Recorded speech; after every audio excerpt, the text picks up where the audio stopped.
I was taken aback by the first words directed at me from the woman who was supposed to become my sister-in-law. My brother, with an even more malicious grin, turned to me. "Sis, just go home already. Please don't forget to leave your gift though." The two of them laughed together, and I felt something close to hatred towards my brother. But then, he said something that made me lose even that emotion. "Well, it doesn't really matter if we have your gift or not. All our relatives love me, and they are probably giving us a lot of money. Mom likes me more than you two, so she might even give me all of her property." "Hey, that makes it sound like you're just using them for money," I retorted. "Well, it can't be helped. They're a good source of income," he replied nonchalantly. I never thought my brother could be such a terrible person. Despite it being our first reunion in a long time, he hadn't changed a bit since the old days. If anything, his terrible personality had only worsened, and I couldn't stand it anymore. I reached my limit and left the waiting room while the two of them laughed together. "My name is Emma. I'm 32 years old. I work for a foreign cosmetics company. After graduating from college, I worked for another company but was lucky enough to be headhunted by my current company. The people I work with are ambitious, and I work tirelessly every day while receiving constant motivation. As a result, I now hold the position of department head. Ever since I started working at this company, they have recognized my worth. Every day has been enjoyable. Of course, there are times when I struggle with work, but the sense of accomplishment after overcoming those challenges is something I can't experience anywhere else. I've never been one to spend my days thinking about how much fun I'm having. Especially before going to college, my days were very stifling. I have a younger brother, Nate, who is 5 years younger than me. Ever since Nate was born, my mom has been completely devoted to him. She loves him so much that I became less important to her. As a young child, I couldn't find anything to fill the loneliness of not being cared for by my mom. The more my dad and relatives tried to pay attention to me, the more I missed my mom. On the other hand, Nate was the first boy born in our family in a long time. He was also the type to easily get spoiled by anyone. So before long, our relatives stopped caring about me and only doted on my brother. To make matters worse, I have a strong sense of justice and hate wrongdoing. Not many people find a child who points out problems so cutely. Because of this, I became more and more distant from my relatives. The worst part was Nate's personality.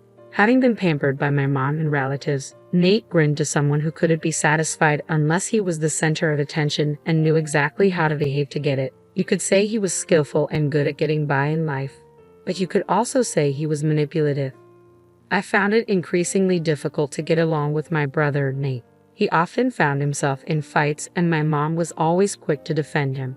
As the favoritism towards Nate grew stronger, I began to lose my sense of purpose. It wasn't just my mom. Even our relatives started favoring Nate, and I felt increasingly out of place during family gatherings. Seeing my discomfort, Nate would casually suggest, "Why don't you go to the other room, sis?" His smile belied a look that brooked no objections. At that time, Nate was only in the first grade of elementary school. If something bothered him, he wouldn't hesitate to lie, often painting me as the villain. I had long surrendered my role as the older sister when he uttered those words, leaving me with no choice but to retreat. Yet, what stung more than being treated like an outsider by my brother was the indifference of my mother and relatives. When my absence was noticed and my father inquired about my whereabouts, they merely shook their heads. My mother's response, "I don't know," felt like a dismissive brush-off. Nate, seizing the moment, would divert attention with one of his tales. It was as if I had ceased to exist, and the pain of being erased from their conversations was excruciating. Nothing changed even in my absence. It was only my father's sister, Aunt Ava, who seemed to notice my absence. "Here you are. Don't you want to go back to the others?" she gently inquired as I sat, quietly grieving and frustrated. Without me even realizing, my aunt sat beside me, offering solace. As I buried my face in her lap, tears streaming down my cheeks, she began to speak softly. "I kind of understand how you feel, Emma," she murmured. "Maybe it's because I'm an older sister too. Ever since my brother was born, he was the one who got all the attention. You know how our relatives are, mostly women, so they really spoil the boys. I always thought it was unfair, even for you and Aunt Ava." I was taken aback to learn that my aunt, who always seemed so cheerful and in control at family gatherings, had also experienced feelings of jealousy towards her brother. Her admission caught me off guard, yet her gentle smile in response to my question softened the weight of her words. "Yes, when I was a kid, I was so jealous of my brother all the time," Aunt Ava confessed. But he wasn't very talkative, so he wasn't always the center of attention like Nate.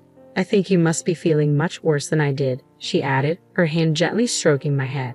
It had been so long since I had received such comforting gestures, and I felt a mix of emotions, happiness and embarrassment for letting her see how vulnerable I felt. Our family has strong ties, you know, Aunt Ava continued. Nate is kind of cunning, or maybe he's just good at winning people's hearts. He has that kind of personality, right? Everyone gets easily fooled by him.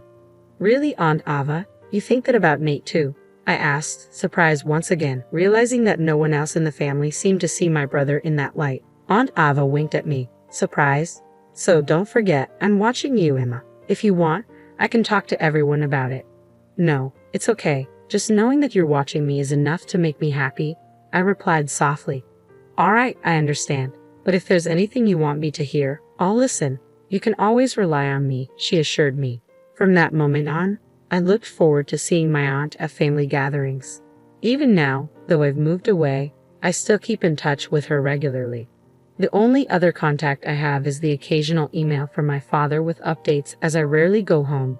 I didn't expect to receive such unexpected news from my father. Nate was getting married. At a time when I was already feeling a bit anxious about the rush of marriages among my friends and even my coworkers, this news hit me hard. Though I wasn't unhappy with my current life, I couldn't help but feel a sense of disappointment. Then, to add insult to injury, Nate contacted me. Jesus, long time no see. His message read, I'm getting married, and my fiancée is already pregnant. Don't worry about not being married and showing our parents or grandchild. I've got that covered. But in return, give us at least $10,000 as a gift. It includes the costs of giving birth. Kids are expensive, you know. My already low excitement to celebrate Nate's wedding dropped to zero because of his sense of entitlement. I even considered not attending the wedding, but eventually I convinced myself that this was a once-in-a-lifetime family event and decided to accept Nate's request. On the wedding day, after the ceremony, we were led to a family waiting room to prepare for the reception. After a long absence, I reunited with my mom and relatives, and naturally, the conversation revolved around Nate. I tried to embrace his moment in the spotlight, but old memories kept resurfacing, casting a shadow over my mood. The gloomy, overcast sky mirrored my inner turmoil, and my mood darkened with each passing moment. That's when my dad approached me. Emma, it's been a while. How's work? He inquired. Oh, Dad, I'm managing somehow, I replied, trying to muster some positivity. I see. Would you consider coming back home more often? He suggested, but I couldn't bring myself to agree. Yeah, I'll come back when work calms down. Excuse me, I need to use the restroom. I excused myself hastily, escaping the stifling atmosphere of the family waiting room. It dawned on me that perhaps I hadn't changed as much as I thought, while others remained steadfast in their ways. Feeling uncomfortable in the presence of my relatives, I let out a heavy sigh. Just then, my phone buzzed with a message from Nate, instructing me to come to the bride and groom's waiting room immediately. Wondering what he wanted at such a crucial moment, I made my way there reluctantly. As soon as I entered, Nate wasted no time.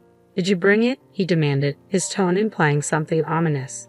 It took me a moment to grasp his meaning, but the disdainful glances from him and his wife made it clear. Yeah, I brought the $10,000 gift. Are you satisfied now? Congratulations on your wedding. I offered my congratulations with little enthusiasm, my heart not truly in it. But immediately, I regretted my attempt at civility. $10,000. I clearly said to give more than that. Isn't it common courtesy to give more than the requested amount? Nate retorted, his tone dripping with entitlement. Isn't $10,000 already generous? I gave it because you said the baby was coming. Isn't your attitude a bit much? I fired back, frustration bubbling to the surface.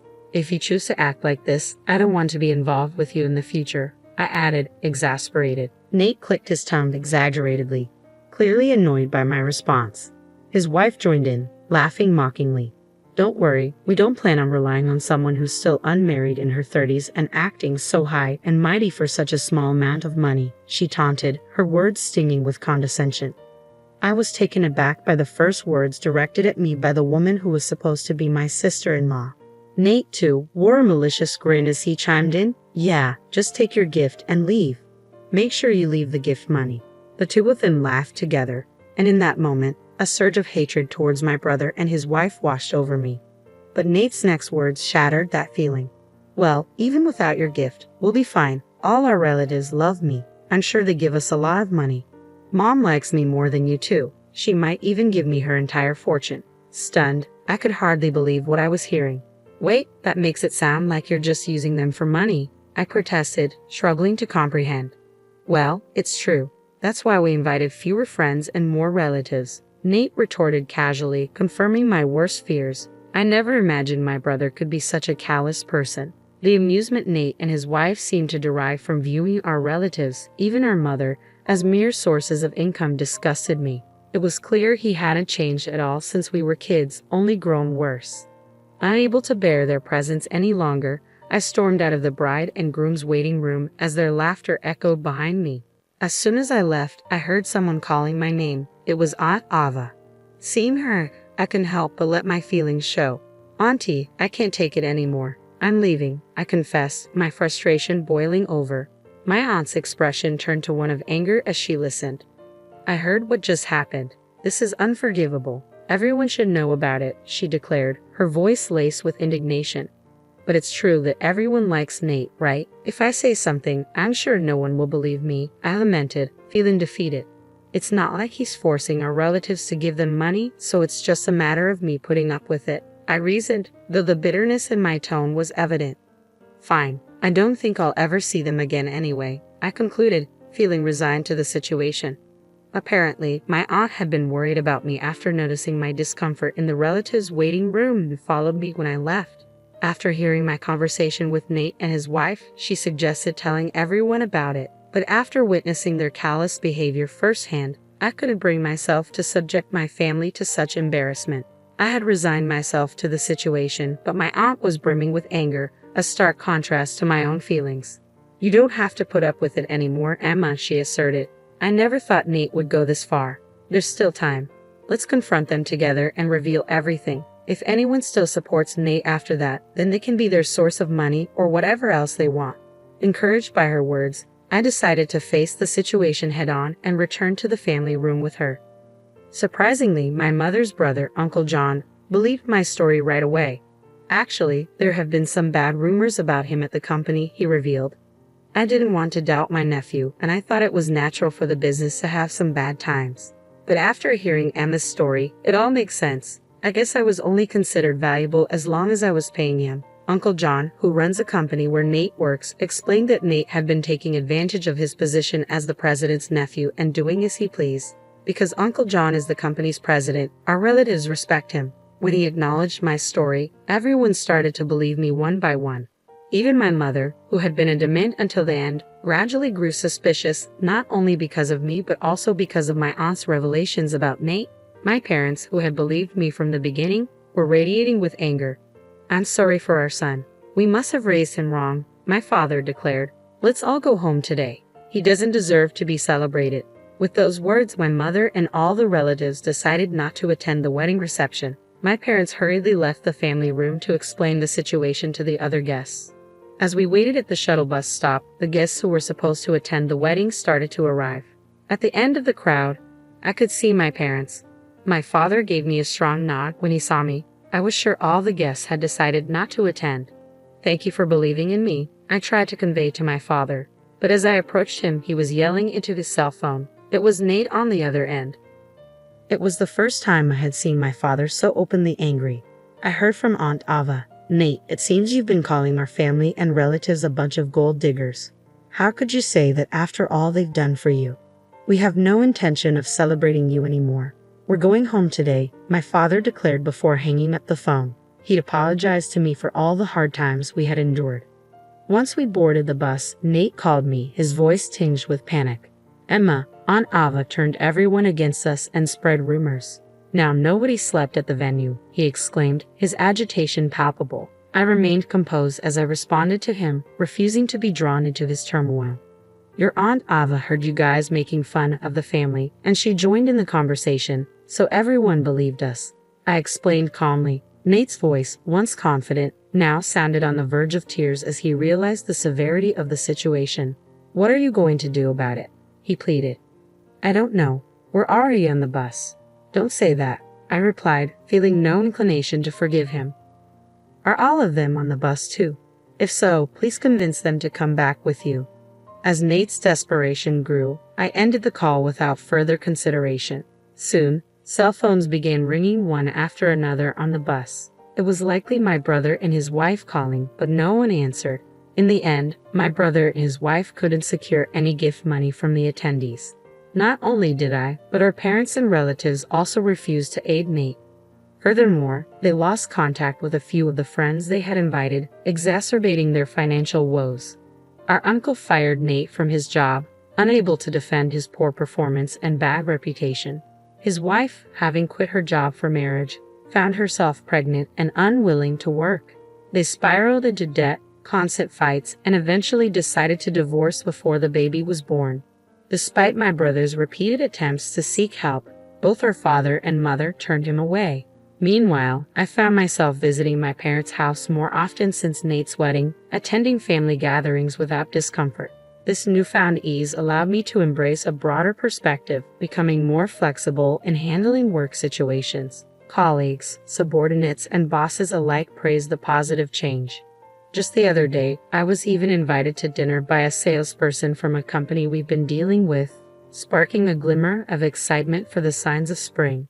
With each step forward, I felt a sense of liberation and renewal in my heart.